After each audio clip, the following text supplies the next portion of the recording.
The disruptions to shipping caused by the war in Iran, which are delaying the delivery of vital food aid to Somalia. It's worsening a hunger crisis affecting hundreds of thousands of children. Now, the Food and Agriculture Organization says the closure of the Strait of Hormuz is posing a serious time-sensitive threat to global food security.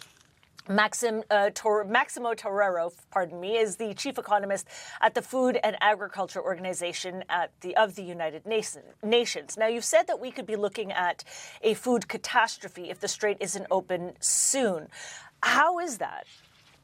So it's a pleasure to be with you. So the idea is the following, no? So you have 35% of the oil going through the Strait of Hormuz, 20% of the natural gas, which is used to produce nitrogen, an input for fertilizers, and 20 and 30% of fertilizers, depending on the price of the type of fertilizers, 50% of sulfur, which is needed to create sulfuric acid to produce phosphate.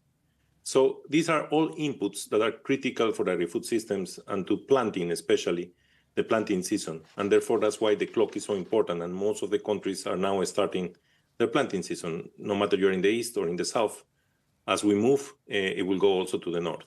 That means that this will imply lower yields because farmers will choose to produce with less inputs, or will choose to not to produce or produce less, or will choose to move to commodities which can fix more nitrogen, like moving from maize or wheat towards soybeans, or sell to biofuels.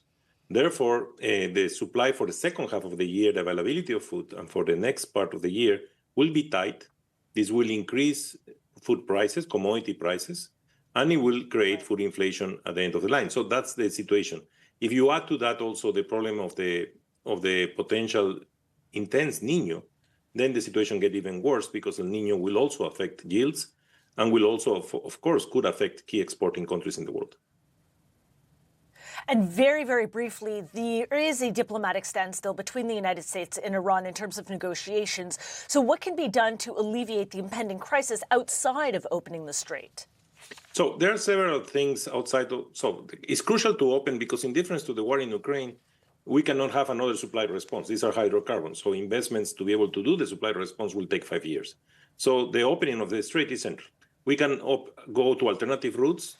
Gas is being pushed through alternative routes, but that's not enough. We will never recover what we are talking about. Now, what we can do in the short term, which is central and is important, is to find whatever alternative routes are there, to enhance the monitoring of information, because what we want to avoid is uncertainty. And right now, until the first half of the year, we have enough food available. I'm so sorry, I'm going to have to interrupt you. When I said brief, I really, really meant brief. Maximo Torero, thank you so much for your time. That's it for me here on Business. Stay tuned for more